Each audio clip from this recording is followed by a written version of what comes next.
Mic check, 1, 2. Mic check, 1, 2. Test, 1, 2. Test, 1, 2. You guys good?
not only to serve our community, but to be a role model for the rest of the country. We stand ready, willing, and able to help this administration push this initiative across this country from coast to coast. And it is a real honor to be in front of you and to be collaborating with our government and our two leaders here. Now what I'd like to do is introduce GZ, because what Jeffrey won't tell you is he made this happen for us. He collaborated with Donna Tope, our Vice President of Operations, and the two of them went to work. And Jeffrey taught us, retrained us, re-skilled our chefs and our team members, and has built something that we can all be proud of because it's making a real difference in the lives of the people that we care for. Jeffrey?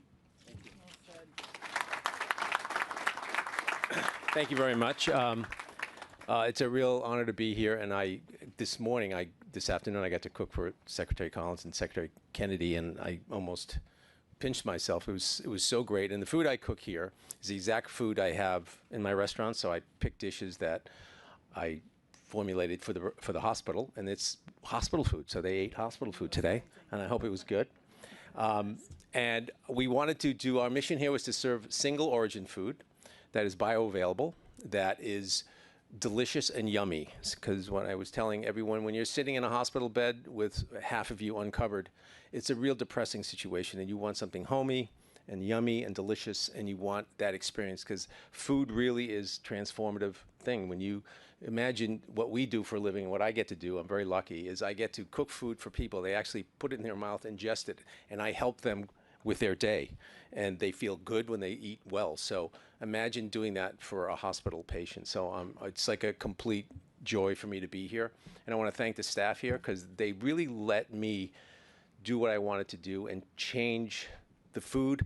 But really what was the most important here was changing the culture, because there's a lot of rules embedded into the system we have now that really don't work, and we'll talk about that at one point. We're trying to change that as well. But to see this food pyramid, the right food pyramid, is so shockingly happy, makes me so happy, because for 50 years it's been the other way around. And so I just want to thank both Secretary Collins and Secretary Kennedy for turning this around finally after all these years, because as a chef, the old pyramid was absolutely insulting to what I do for a living. So I just want to thank everybody here for letting this happen, especially John Corus and Donna Tope, who our team members are. So right now I'd like to introduce Secretary Collins. Thank you. Thank you. Thank you.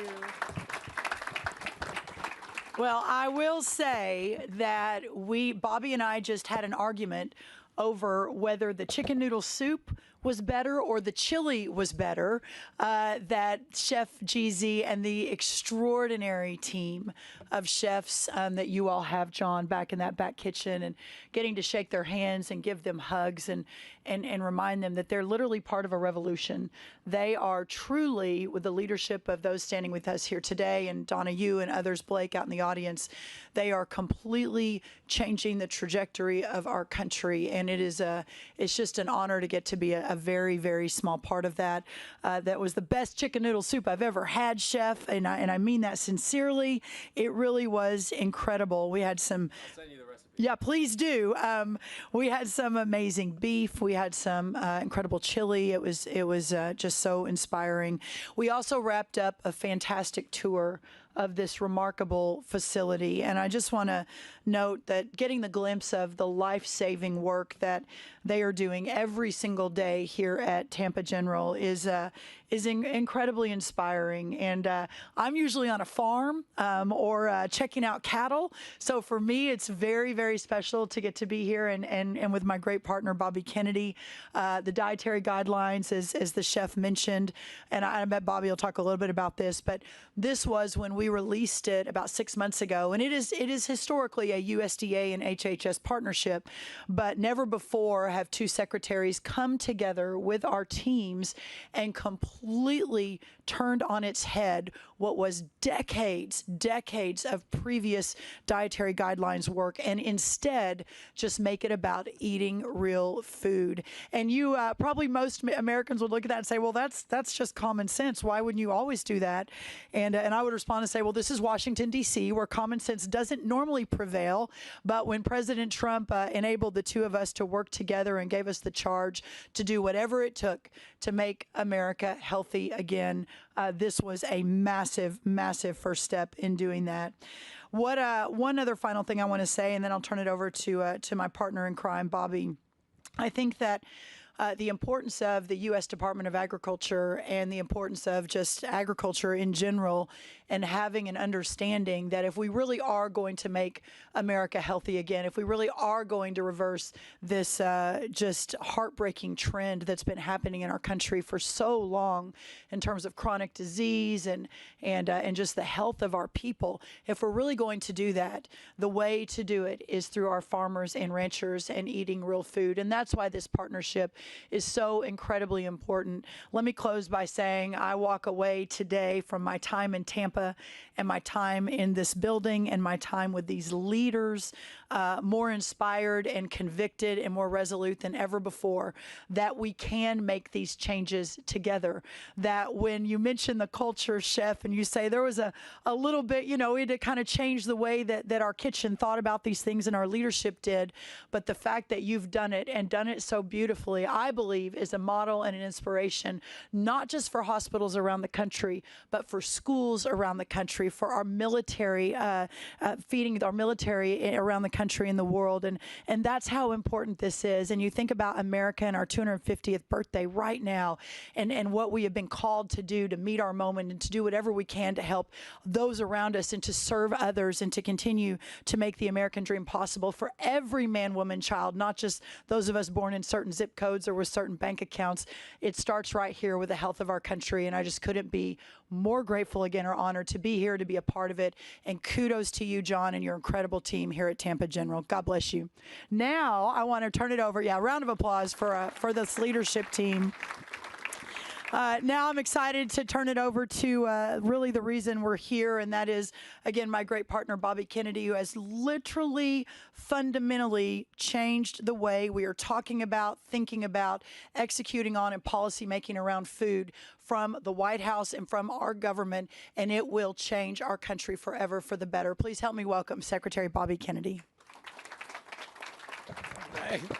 Thank you very much, Brooke. And I want to say a couple words. I was on Jeffrey's show about a month ago. We did a show together, a cooking show, and he cooked an omelet, and he showed me how to cook it in a way that was very fast and really good. And I've been eating that omelet every day. I had one this morning, so I want to thank you for that, Jeffrey. Yes. The egg farmers, thank you. And I want to thank Blake for introducing Jeffrey to John Corus. Blake is an old friend of mine. He's now the vice chair of this hospital, soon to be chair. And thank you for your leadership. Brooke and I came together. We got confirmed the same week. Same day. Same day.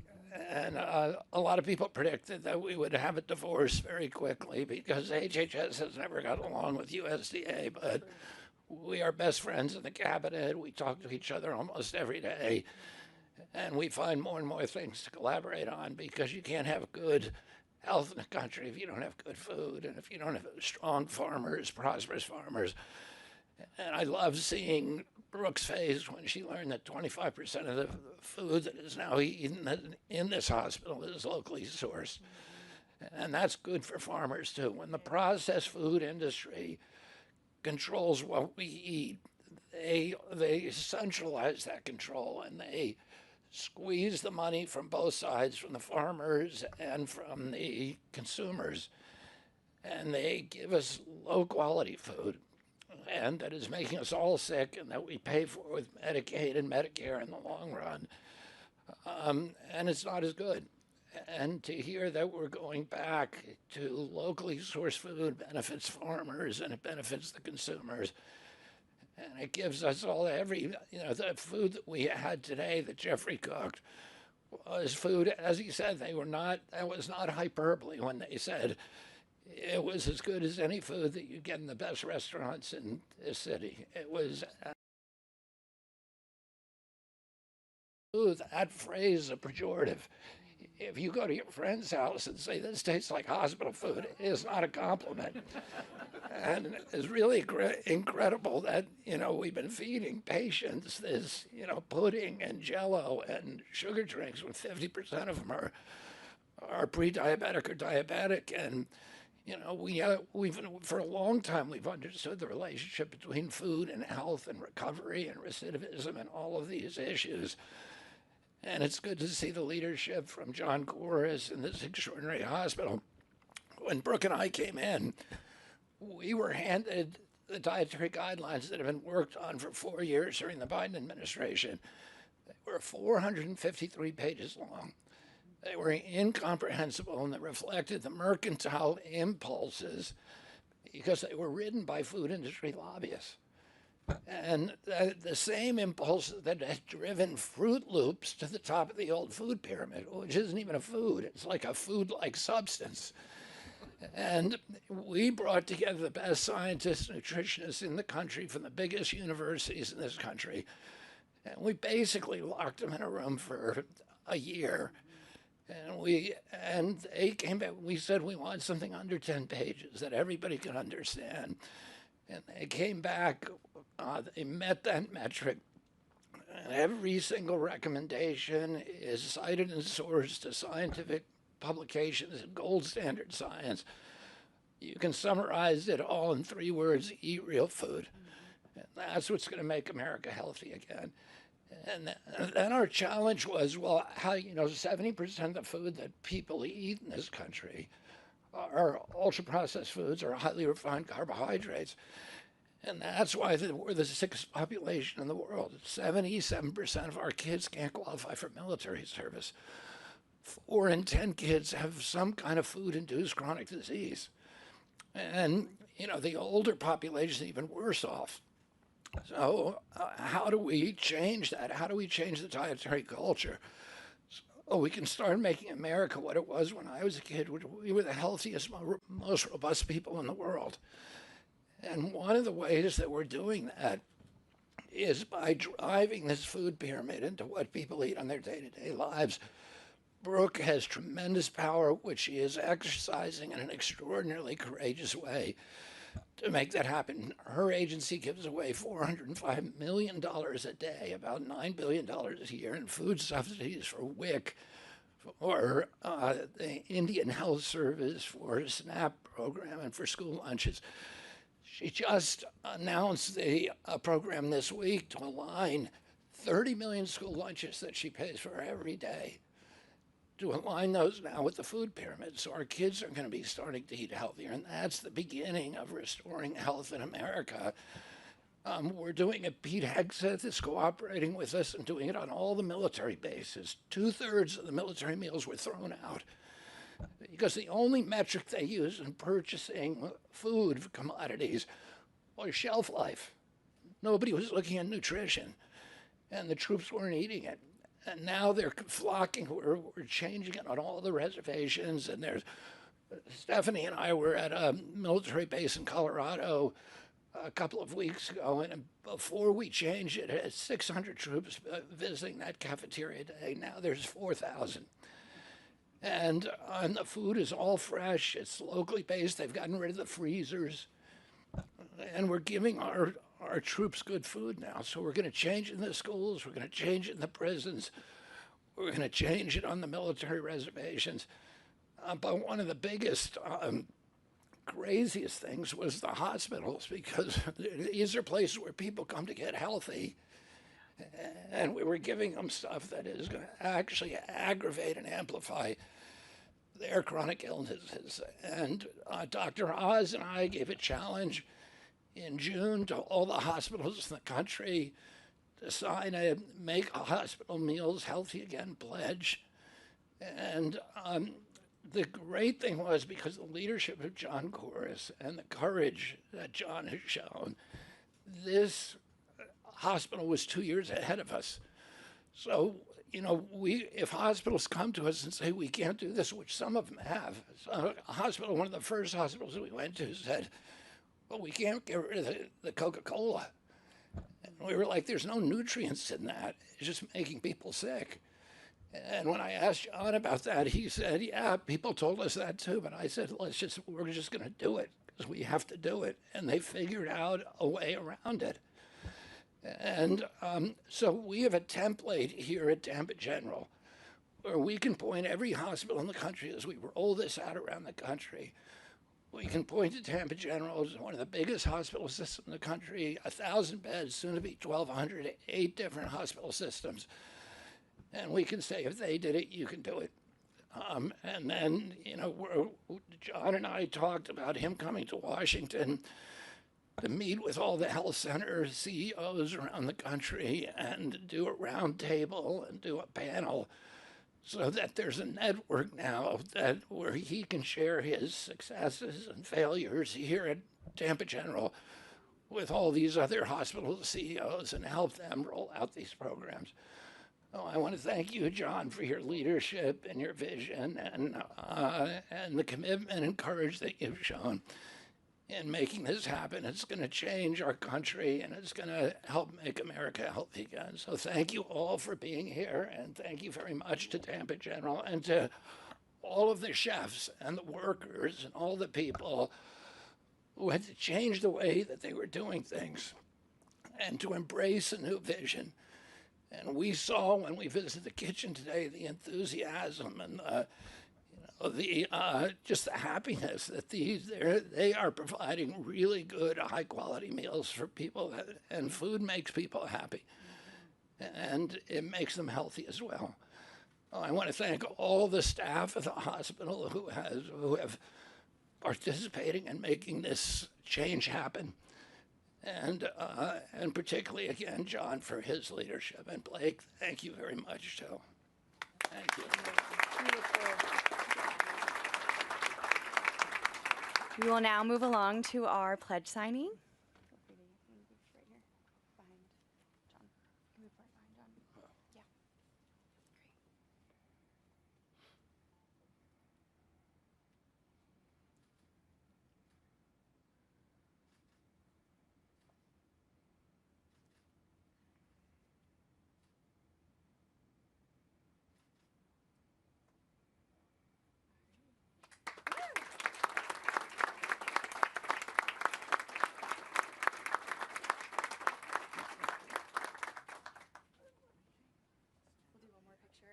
You can do one more picture standing.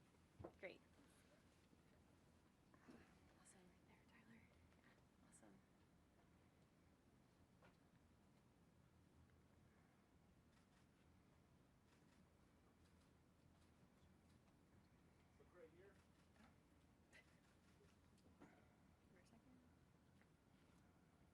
Awesome. Okay. Awesome. Yeah, thank you so much to all of our incredible speakers. We're now going to move on to our Q&A. We ask that when you're called upon that you stand and state your name and outlet, and please keep your question to the topic of today's wonderful pledge signing. Who wants to go first? Hi, I'm Perry Ford Phoenix. Yeah. Mr. Corus, is it fair to say TGH has had an evolution on this? I mean, you had a McDonald's on this campus for many years that pictured some people over the years. We got rid of that, right? Yeah, that's correct. We don't have a McDonald's anymore. We now have a Wright's Deli, which is spectacular, actually. So yes, it's been an evolution. We're learning as we're going. I think what health systems have to realize is it's okay to make mistakes. It's okay to fail along the way. It's not okay to stop trying, building, creating, and partnering. So it's absolutely been an evolution, and it really changed for us when Jeffrey Zakarian came on board and when Donna Tope, our Vice President of Operations, got her hands around this project. And we started to learn, we started to grow, and we started to improve. We're very proud of the evolution that has been taking place. Okay, next, yes, in the blue. Great. So my question is also for John. Have you all seen any measurable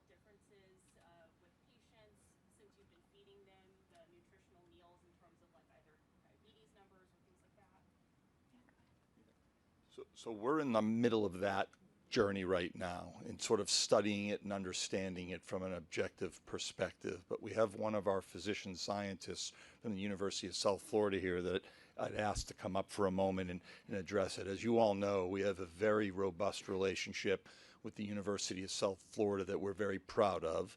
USF Health is integrated with our academic health system, and so our physician scientists have been very involved in all of this. Maybe you could spend a second on that. Sure. Thank you for that question, and an important one, and I think that's something that we were hoping to discuss in our conversations today too. I think there are some outcomes we would like to measure in the long term. Right now, we have a lot of anecdotal evidence of how it's made the patient experience better for our patients. But I'm hopeful that as we have already started a research agenda, that we can partner with our USF Health colleagues as well as our Tampa General colleagues to understand that better. Would you mind giving us your name, please? Shanu Gupta. How do you spell it? I'm sorry. Yeah, SHANUGUPTA. Yeah. Okay. Yes, right there. Mm-hmm. Marilyn Parker, News Channel 8.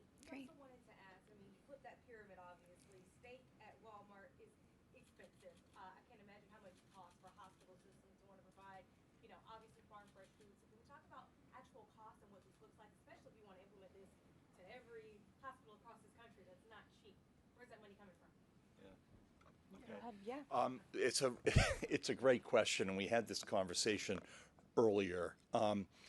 So I had the same question, actually. So when Jeffrey and I and Donna and a whole team of people got together and we started to pull this apart, one of the first questions we asked was, how do we afford this? To Jeffrey's credit, and I'm going to embarrass him for a minute, he's an outstanding person, a world-class chef, and really understands this because he was teaching us. So he looked at me and he said, John, here's the thing. You're offering everything under the sun to patients to eat. You're offering too much. And by the way, the food that you're offering isn't very good. It's not very healthy, and it's expensive. It's actually expensive to purchase. One of the ways we're going to mitigate expense is we're going to have healthier options, but we're going to have less of those options. You don't have to have all this food that you're offering patients with. By the way, a lot of them are not taking advantage of the food that we were offering. So we limited the menu. We doubled down on the quality of the food. And we've seen somewhere roughly of a 5 to 7% increase in our expense overall for food, for food, purchasing. That's something that we can absorb. That's something we could absorb. Money to a degree is fungible. And so we can, especially operationally, so we can move money around to support something like this. But one of the ways that we mitigated it, less options, better options, and when we had less options, the money we saved by having less options, we applied to just better food. And Jeffrey, you might want to elaborate on this because it's a great question. And it was something that we grappled with. And what health systems will say, I'm guessing, they'll say the same thing that we did. How can we afford this? It requires you to think differently and shift paradigms. If we can do it, and we can show that we can do it, the rest of the country can. We can. We are a microcosm of what happens across the country. There are great health systems from coast to coast in this country. We can all do this. We have to do this. It's not acceptable to feed the food that we're feeding to patients the way we're doing it. We have to evolve. Part of our job is to help keep America healthy, and this is how we do it. And Jeffrey, do you want to share a little bit? It's a good question. It's food cost, right? So but when I got here, they gave me all these shiny menus. They were great, by the way, but it was like a Cheesecake Factory menu, right? It was everything on it.